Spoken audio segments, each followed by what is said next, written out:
I've spoken a lot, and I've also done several videos about why I believe meetings are so important, so vital for my companies, and how we orchestrate those meetings also in each of my companies, which is slightly different for each company that I have. But how do you know if meetings will accelerate your company's growth or mess up the culture inside of your business? That's what we're going to talk about today. Now, I'm a firm believer that meetings help my companies in a variety of ways, but I know that there's a lot of gurus out there who swear that meetings are a complete waste of your time. But I've also sat in on board meetings and had dinner with many of those exact same gurus where they discuss their meeting schedule with me and how important those meetings are to them, which always kind of confused the hell out of me. Either you hate them or you love them. And yes, sometimes they call them by different names, right? Like a daily huddle or a brainstorm session or something like that. But they're still having meetings, and that's not to say that you can't grow a company without structured meetings. In fact, there's really no way to answer the question about if meetings are right for your company because there's no dogmatic approach to building a company, right?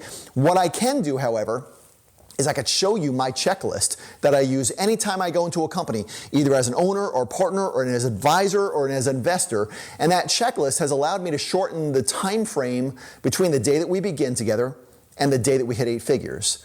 And although I use that checklist every single time, it's only used as a foundation. It is not set in stone. So if you run a company that is already successful and growing, and you have never had a team meeting in that company, then I would highly suggest that you do not start rigorous team meetings at this point. Because any major change like that would crush your culture. But I would absolutely host an annual meeting if I were you. And if you want to know exactly how we lay out an annual meeting in my organizations, let me know in the comments below, and I'm happy to create a video on that. Or I'll just bring a camera into one of my next annual meetings and film parts of that for you.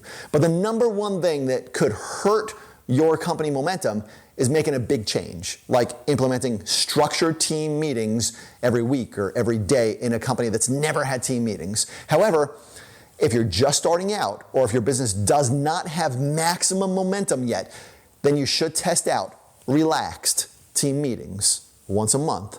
And if that goes well, then you could host shorter team meetings once a week. And if you're like me, then you'll probably end up seeing such massive momentum built up in your company and in your team and your culture that you'll probably go to short daily meetings to keep everybody aligned and to make sure that anytime anybody has an obstacle, we as a team blow through it that day so that everybody on our team can push the company forward together.